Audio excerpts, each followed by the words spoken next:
अस्सलाम वालेकुम viewers, rich Pakistan का नया एपिसोड लिए मैं हूं आपका मेजबान अब्दुल रहमान। आज हम डिस्कस करेंगे दो इंटरेस्टिंग न्यूज़। लाहौर में तीसरे एयरपोर्ट बनाने की खबर आजकल मीडिया में गर्दिश के अंदर है, उसे डिस्कस करेंगे और बताएंगे कि आया इस नए एयरपोर्ट की ज़रूरत है और अगर है तो किसको है, फ़िज़ाई मुसाफिरीन को है या प्रॉपर्टी डीलर्स को है। इसके अलावा आज की दूसरी खबर, पाकिस्तान से अमेरिका को अंडों के एक्सपोर्ट्स में भी 30% तक इजाफा रिकॉर्ड किया गया है।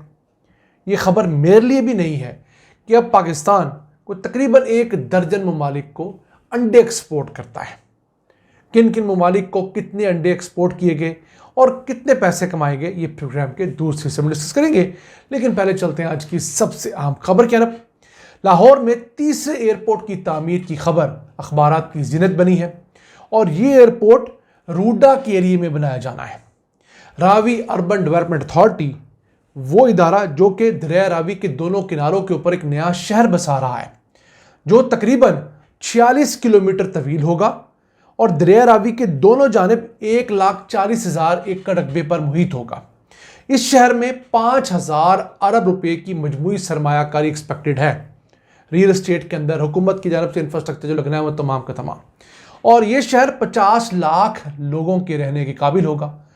तो कहा जाता है कि इस वक्त इस प्रोजेक्ट के अंदर कोई नई सरमायाकारी ऐसा बड़े लेवल पे नहीं हो रही।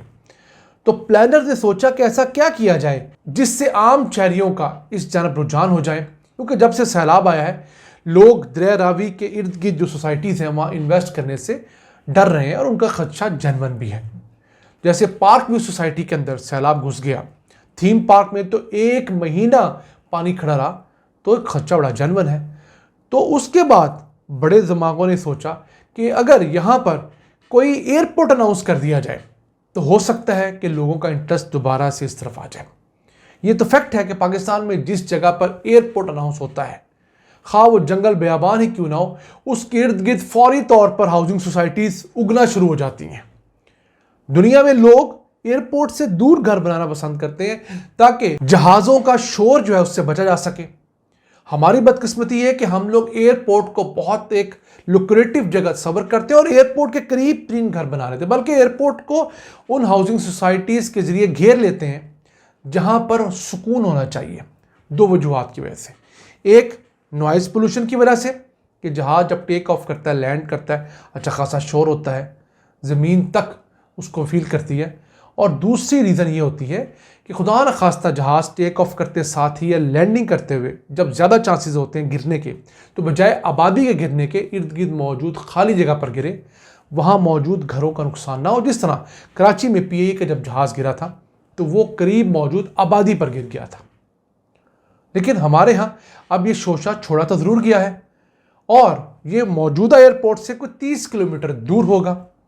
ये बनेगा कहाँ पर, उसकी टेंटेटिव जगह तो नहीं बताई गई, लेकिन एक्सपेक्टेड ये है कि आप लाहौर इस्लामाबाद मोटरवे पे जैसे ही लाहौर से चलते हैं तो दरिया रावी का पुल जैसे ही आप क्रॉस करते हैं, टोल प्लाजा जहाँ आता है, साथ न्यू मेट्रो सिटी का पूरा एरिया है, उसके साथ अगली तरफ भी एयरपोर्ट बन सकता है।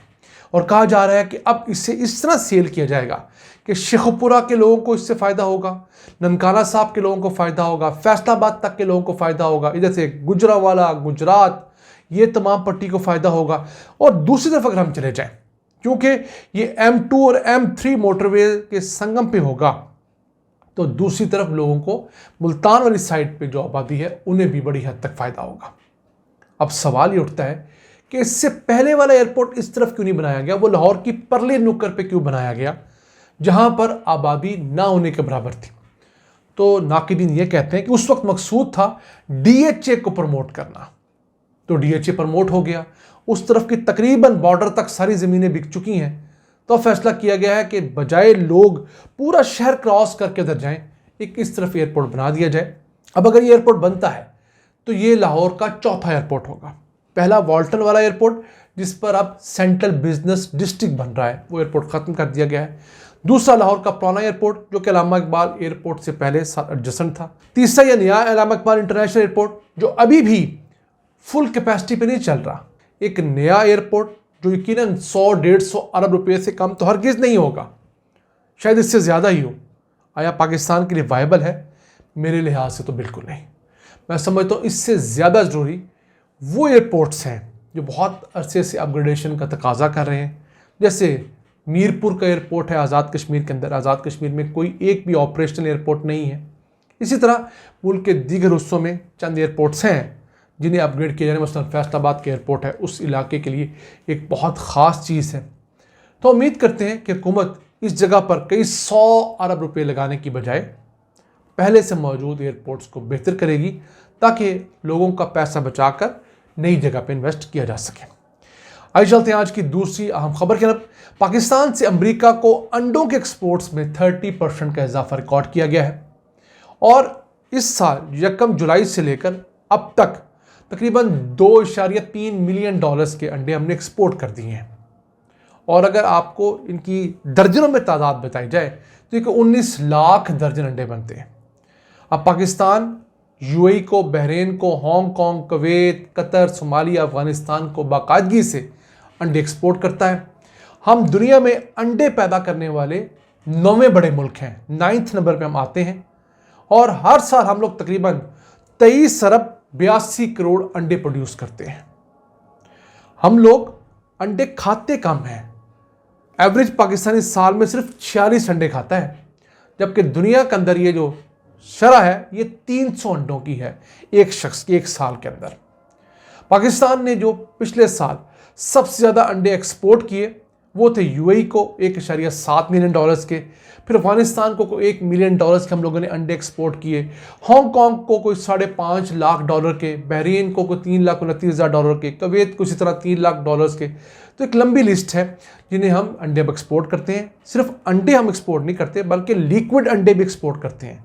अंडे का शेल तोड़ के उसमें जो लिक्विड निकलता है हम वो भी एक्सपोर्ट करते हैं। ये ज़्यादातर बेकरीज में इस्तेमाल होता है, शेफ़्स इस्तेमाल करते हैं। वजह क्या है कि शेफ़ जब खाना पका रहे होते हैं तो उस टाइम अंडा तोड़ना एक प्रॉपर हैसल है, फिर उसका जो कचरा अंदर, जो उसका शेल अंदर गिर जाता है उसे निकालना। तो उस चीज़ से बचने के लिए टिन फॉर्म में या पाउडर फॉर्म के अंदर अंडे परचेज किए जाते हैं और फिर उन्हें इस्तेमाल किया जाता है। तो हम लोगों ने पिछले साल तकरीबन को $2.6 मिलियन के ये वाले लिक्विड एग्स भी एक्सपोर्ट किए हैं जो कोई 1169 टन बनते हैं।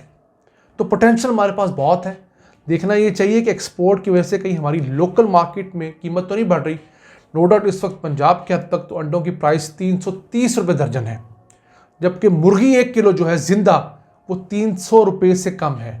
मैं जिंदा मुर्गी की बात कर रहा हूँ। तो ये अजीब साइंस है कि पूरी मुर्गी 1 किलो सस्ती है, उसका अंडा जो है 1 दर्जन वो उससे महंगा है। तो हमारे यहाँ चूँकि सप्लाई और डिमांड का जो मसला है वो भी प्रॉपरली तय नहीं हो सका, हुकूमत का उस तरह कंट्रोल नहीं है, बड़े बड़े माफियाज इन्वॉल्व हैं, जब चाहते कीमत बढ़ा देते हैं, दूसरी तरफ कीमत घटा देते हैं। तो इन चीज़ों को टैकल किए बगैर हम मुल्क के अंदर कीमतें कंट्रोल नहीं कर पाते। नाज़रीन, आज का एपिसोड हमें उम्मीद आपको पसंद आया होगा। अपने सजेशन, अपनी आराज़ से हमें आगाह रखा करें। अपने मेज़बान अब्दुल रहमान को इजाज़त दीजिए। अल्लाह ने के बाद।